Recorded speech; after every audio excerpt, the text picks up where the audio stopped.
Care health insurance company limited कमीत कमी हफ्त्यांमध्ये जास्तीत जास्त सुविधा देणारी एकमेव company. BP, diabetes, asthma, cholesterol यांसारख्या आजारांवर 30 दिवसांच्या कालावधीनंतर उपचार देणारी एकमेव कंपनी. हृदयविकार, cancer, brain tumour, kidney stone यांसारख्या गंभीर आजारांवर पॉलिसी तसेच उपचार देणारी कंपनी. अमर्यादित आरोग्य विम्याचे कव्हर देणारी एकमेव कंपनी. सासवड, जेजुरी, पुणे येथील सर्व नामांकित हॉस्पिटल्समध्ये कॅशलेस सुविधा देणारी एकमेव कंपनी. अधिक माहितीसाठी संपर्क शेवते इन्शुरन्स, सासवड, 98 22 32 68 44. धन्यवाद.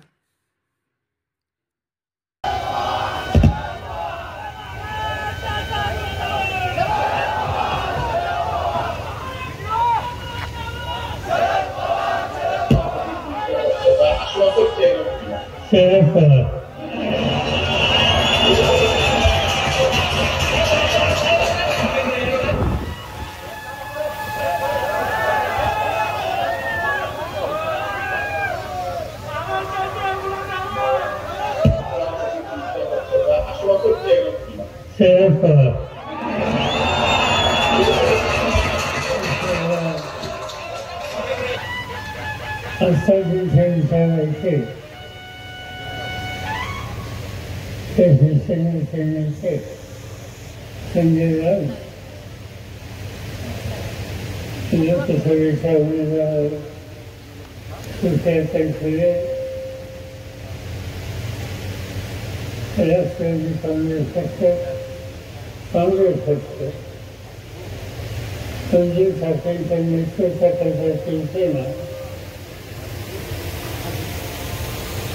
हा पक्ष आणि अन्य संघटना, या सगळ्या संघटनांचे या ठिकाणी उपस्थित असलेले नेते आणि गेले 2-3 तास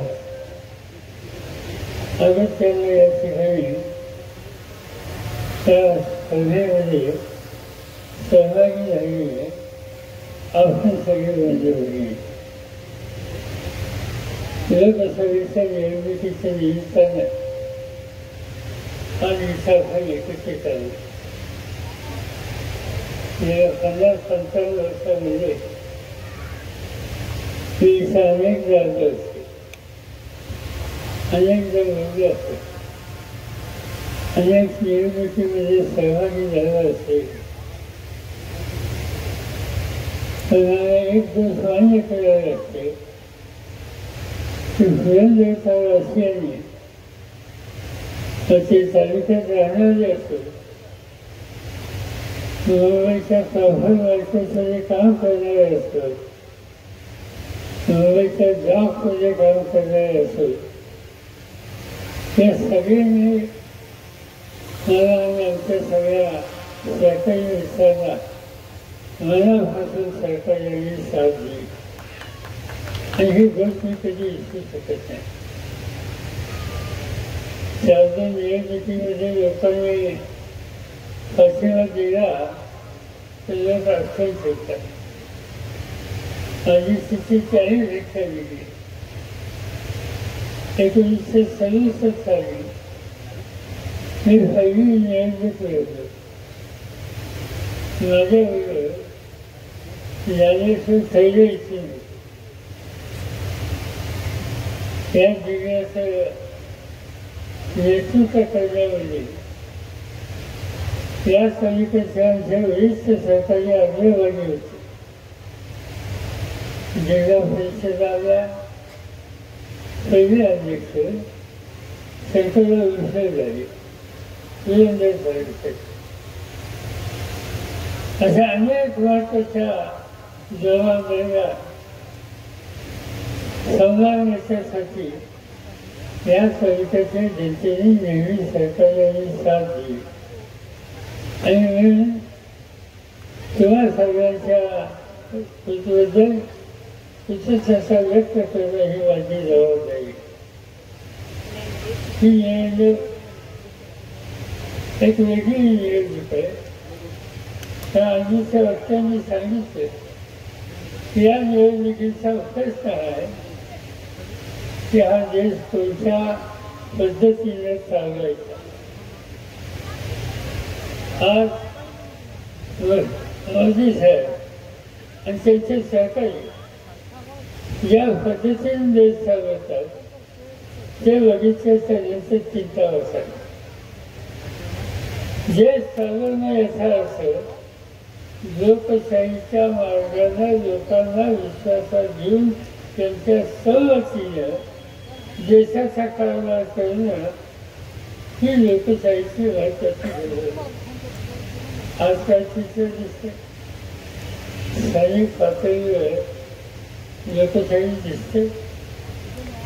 आज पंचायत समितीच्या निवडणुका झाल्या, जिल्हा परिषदेच्या निवडणुका झाल्या, इथे नगरपालिकेच्या निवडणुका झाल्या.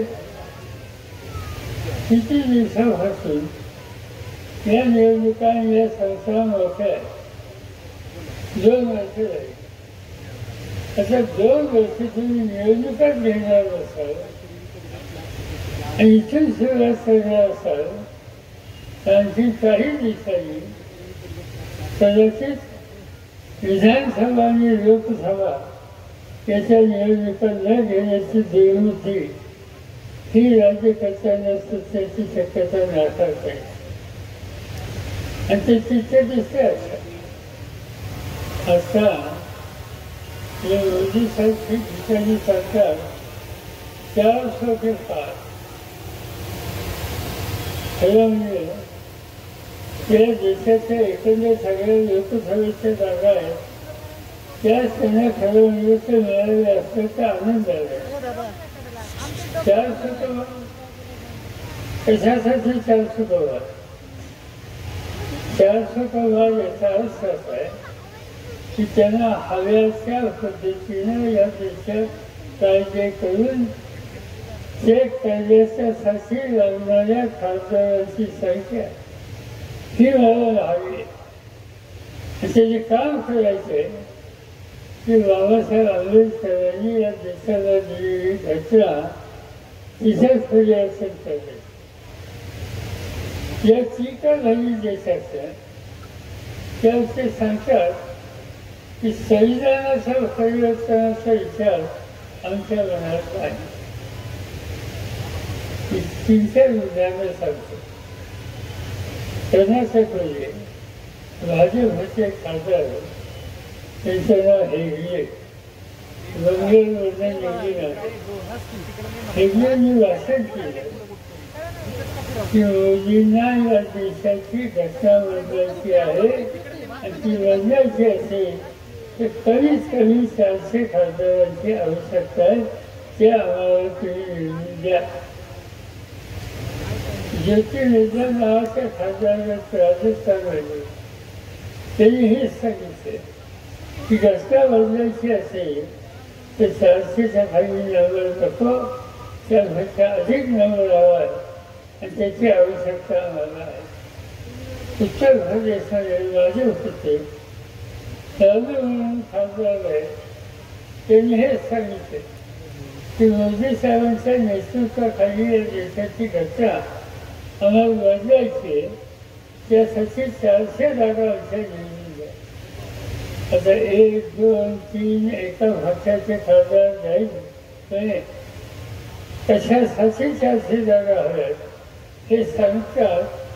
त्याची नोंद ही तुम्हाला घ्यावी लागेल आणि उद्याचं संकट लोकशाहीचं काय याची प्रचिती या भाषणातून आपल्या सगळं येते आणि म्हणून या निवडणुकीकडे अधिक लक्ष देणं हे गरजेचं आहे. मोदी साहेब ठिकठिकाणी जातात. महाराष्ट्रात आल्याच्यानंतर आम्हा लोकांची आसन करतात, टीकाची भाणी करतात. उद्या 2 दिवसांनी पुण्यात येणार त्याचं भाषण ऐकतात. नक्कीच ते सांगतील. आल्याच्या नंतर म्हणतील पुणेकरांना माझा नमस्कार यांनी ते भाषणाची सुरुवात करते आणि एकदम लोक भाषेत मराठी भाषेत काही बोलतील आणि त्यानंतर मग त्यांना आठवण सगळं पवार आणि तुम्ही असे गमतीचे गोष्टी म्हणजे एक दिवशी त्यांनी दिल्लीमध्ये भाषण केले की या देशामध्ये शेतीच्या क्षेत्रात क्रांती करण्याचं ऐतिहासिक काम पवारसाहेबांनी केलं. हे त्यांनी वाचन केलं. आणखीन काही गोष्टी सांगितल्या. त्यांनी वाचन केलेलं बारामतीमध्ये येऊन की शरद पवारांच्या हाताला हात वर हातात देऊन मी रस्त्यावर पावलं टाकले. आणि त्यानंतर 8 महिन्यांनी निवडणुका झाल्या. त्या निवडणुकीला ते आले आणि म्हणजे यांना सत्य भासून दूर करण्याच्यासाठी जे जे काही करता येईल ते करा. लोकशाहीमध्ये टीका करण्याचा त्यांचा अधिकार आहे, तो मी काही नाही म्हणत नाही. पण निवडणुकीमध्ये विचारामध्ये सातत्य पाहिजे. दिल्लीचे मुंबई 2 बारामती 3 त्याचा अर्थ काय सांगायचा. प्रधानमंत्री हे देशाचे सगळ्यात महत्त्वाचं पद आहे आणि त्या पदाची इज्जत ठेवणं ही तुझी माझी सगळ्यांची जबाबदारी आहे. ती आपण ठेवूया. पण त्याबरोबर त्या पदावर जे बसले त्यांनी सुद्धा त्या पदाची किंमत प्रतिष्ठा ती ठेवलीच पाहिजे. आणि आज ते ठेवण्याचं काम त्यांच्याकडून होत नाही. अनेक गोष्टी सांगता येतील त्यांच्याबद्दल.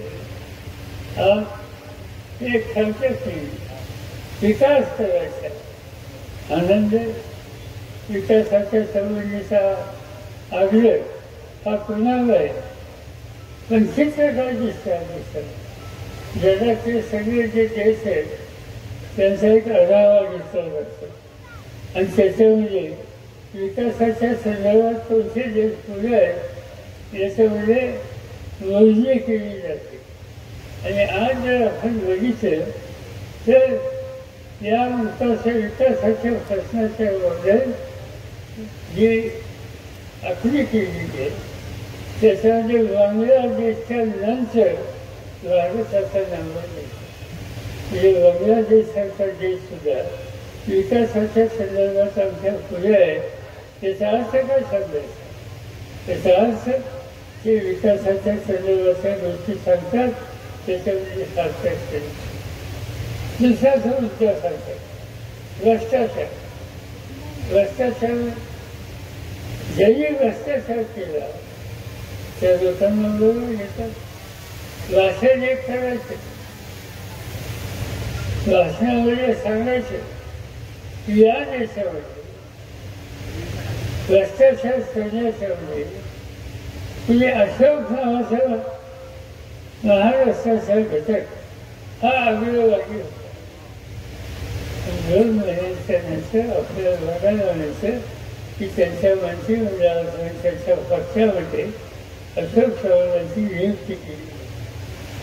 त्यांनी भाषण केलं भोपाळला की महाराष्ट्राच्या सरकारी बँकेवर ज्यांनी घोटाळा केला त्यांनी हे सांगितलं की महाराष्ट्रामध्ये पाण्याच्या योजनेमध्ये इरिगेशनमध्ये ज्यांनी घोटाळे केले त्या पक्षाच्या लोकांना मी भ्रष्ट होतो. ज्यांच्या संबंधीचे त्यांनी आरोप केले आज ते लोक कुठे आहेत त्याची चौकशी केली तर त्यांच्या बोलण्यामध्ये किती अशक्य आहे याची खात्री तुम्हाला आणि ही सत्ता ही लोकांच्यासाठी वापरली जाते. लोकशाही म्हणजे लोकशाहीचं लोकांचा प्रतिनिधी त्याचा सन्मान करण्याचा. आज त्यांनी काय केलं. झारखंड नावाचं राज्य आदिवासींचं राज्य त्या राज्याचा मुख्यमंत्री आदिवासी.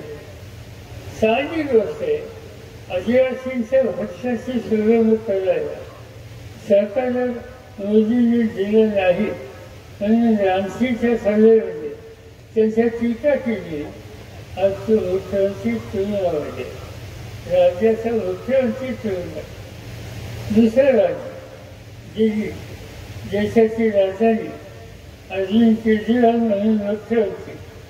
त्या मुख्यमंत्र्यांनी आरोग्याच्या संदर्भात लोकांना सवलती दिल्या, सुविधा दिल्या, शैक्षणिक क्षेत्र बदललं, शाळा कॉलेजेसमध्ये इतक्या सुधारणा केल्या की त्याचं काम लोकांना वारसाच्या बाहेरून सुद्धा लोक यायचे.